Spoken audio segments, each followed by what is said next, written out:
Shalom Bapak Ibu Saudara yang dikasihi Tuhan.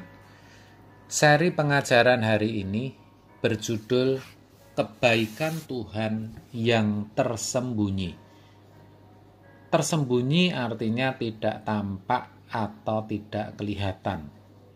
Jadi, yang dimaksudkan kebaikan Tuhan yang tersembunyi adalah kebaikan Tuhan yang tidak nampak, yang tidak bisa dilihat kasat mata. Ya. Kenapa kebaikannya sampai tidak nampak?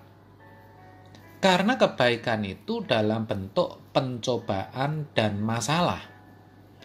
Penulis Ibrani memakai istilah ganjaran, di mana pada saat ganjaran itu diberikan, tidak mendatangkan sukacita, melainkan duka cita. Ibrani 12 ayat 11. Itulah sebabnya kebanyakan orang ketika didera dengan masalah atau persoalan, mereka tidak menganggapnya sebagai suatu kebaikan.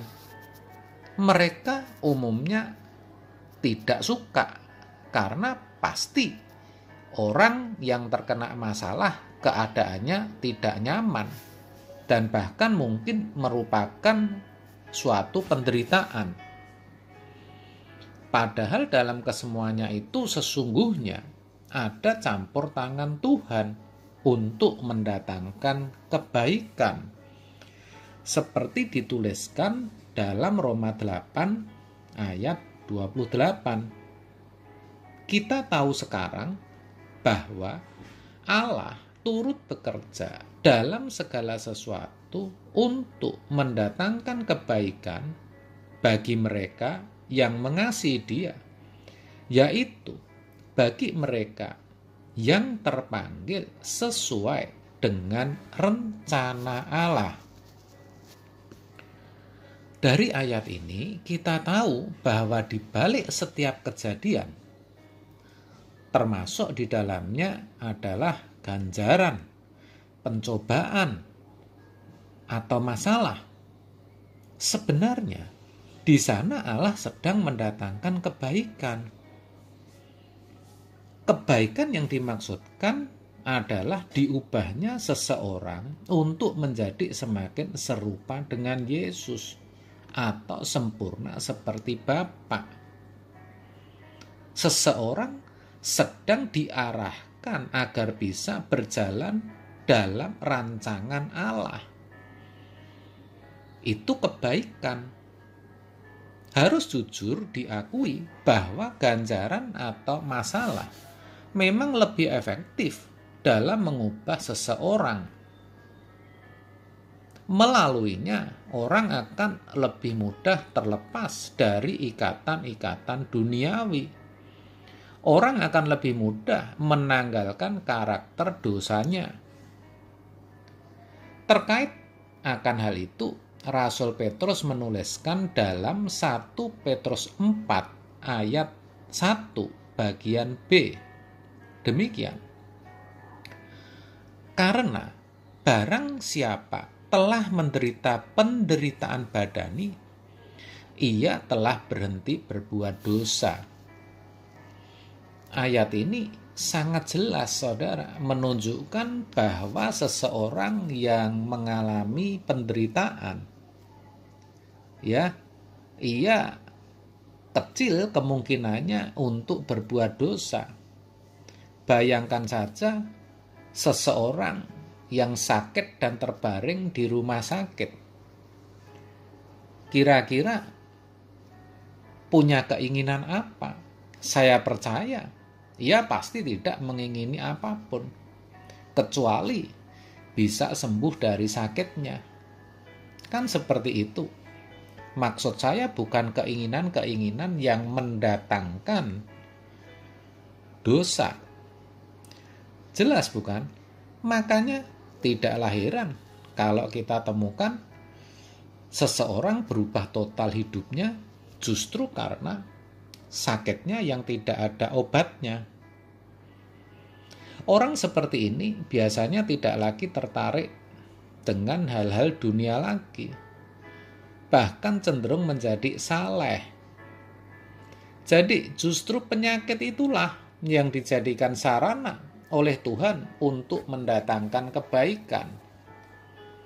Nah, kebaikan seperti inilah yang sering disebut dengan disguise blessing atau berkat tersembunyi. Sayang sekali, kebanyakan orang justru alergi dengan yang namanya masalah atau pencobaan. Ketika mereka mengalami persoalan, yang dipikirkan adalah bagaimana persoalan itu bisa cepat selesai. Bagaimana Tuhan bisa segera mengangkat pergumulan itu. Jadi kalaupun mereka datang kepada Tuhan, permohonannya juga agar semuanya cepat selesai, supaya Tuhan segera mengangkat masalahnya. Sayang saudara. Oleh sebab itu, melalui kebenaran ini, mari kita sadar, saudara, bahwa kita harus memiliki sikap yang benar dalam menghadapi setiap pergumulan dalam hidup ini. Ketika masalah terjadi, hendaknya kita tetap tenang. Lalu, tanya terlebih dahulu kepada Tuhan, apa maksud dari masalah yang sedang kita hadapi? Tanyakan kepada Tuhan, perubahan apa yang Tuhan mau dalam hidup kita? Karakter jelek apa yang harus kita tanggalkan? Apa yang Tuhan mau kita lepaskan? Kalau kita serius memperkarakan, kita bertanya sungguh-sungguh, Tuhan pasti akan memberitahu kita. Dengan demikian, kita bisa melihat kebaikan di balik persoalan yang kita hadapi. Kita bisa merasakan adanya disguise blessing atau berkat tersembunyi yang Tuhan sediakan bagi kita. Dan sesungguhnya itulah yang harus diperhatikan, yang harus diperjuangkan oleh setiap orang percaya, supaya melalui pergumulan hidup kita, melalui segala penderitaan yang kita alami, kita boleh semakin disempurnakan, menjadi serupa dengan Kristus. Amin. Tuhan Yesus memberkati.